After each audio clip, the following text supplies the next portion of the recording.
ప్రస్తుతం మనం తమిళనాడులోని జంబుకేశ్వర ఆలయంలో ఉన్నాము.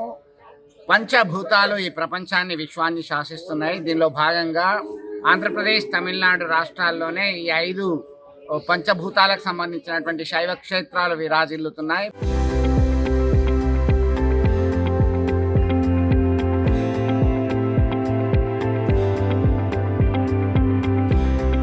ప్రస్తుతం ఆంధ్రప్రదేశ్లో అయితే శ్రీకాళహస్తీశ్వర స్వామి ఉన్నారు. అలాగే తమిళనాడులో అక్కడ కాళహస్తీశ్వర స్వామి వాయు రూపంలో దర్శనమిస్తారు భక్తులకి.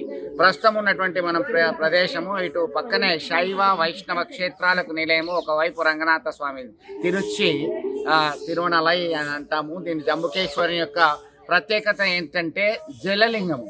ఈ జలలింగము ఎన్ని నీళ్లు తీసినా అఖిలాండేశ్వరితో భాగస్వామి అయినటువంటి అర్ధాంగి అఖిలాండేశ్వరితో కలిసి ఉన్నటువంటి స్వామి జంబుకేశ్వర రూపంలో దర్శనమిస్తున్నారు. జంబుకేశ్వరునికి సంబంధించి జలలింగంగా విరాజిల్లుతున్నారు. ఇది చోళ, చాళుక్య, పల్లవులకు సంబంధించినటువంటి కాలంలో అభివృద్ధి చెందింది. దాదాపు 1000 పిల్లర్లతో ఇది విరాజిల్లి ఆ తర్వాత అభివృద్ధి చెందింది. దీనిలో భాగంగానే మనము ఇక్కడ చూస్తున్నాము.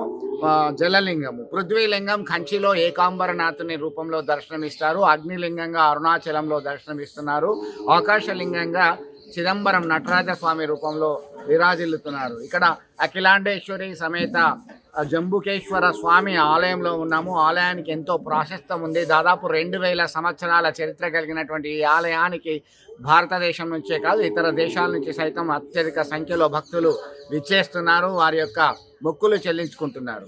అంటే అండర్ గ్రౌండ్ లాంటి దానిలో ఎప్పుడు ఎంత తీసినా నీరు ఊరుతుంది అని భావిస్తారు. ఇక్కడ ప్రధానంగా శిల్పకళ, ద్రవిడులు, చోళ చాళుక్యుల శిల్పకళ ఉట్టిపడుతుంది. దీనికి సంబంధించి అయితే పల్లవులు మరింత అభివృద్ధి చేశారనేటువంటి చారిత్రకమైనటువంటి ఆధారాలు మనకు కనబడుతున్నాయి. మొత్తం మీద భక్తులు పెద్ద ఎత్తున ఇక్కడికి తరలి వచ్చి వారి యొక్క మొక్కులు చెల్లించుకుంటున్నారు. చాలా అత్యధిక పురాతనమైనటువంటి జంబుకేశ్వర ఆలయం నుంచి చంద్రశేఖర్, RTV, జంబుకేశ్వర ఆలయం. Local to global news at your finger tips. మీ చేతిలో ఒక ఆయుధం. డౌన్లోడ్ రా టీవీ యాప్.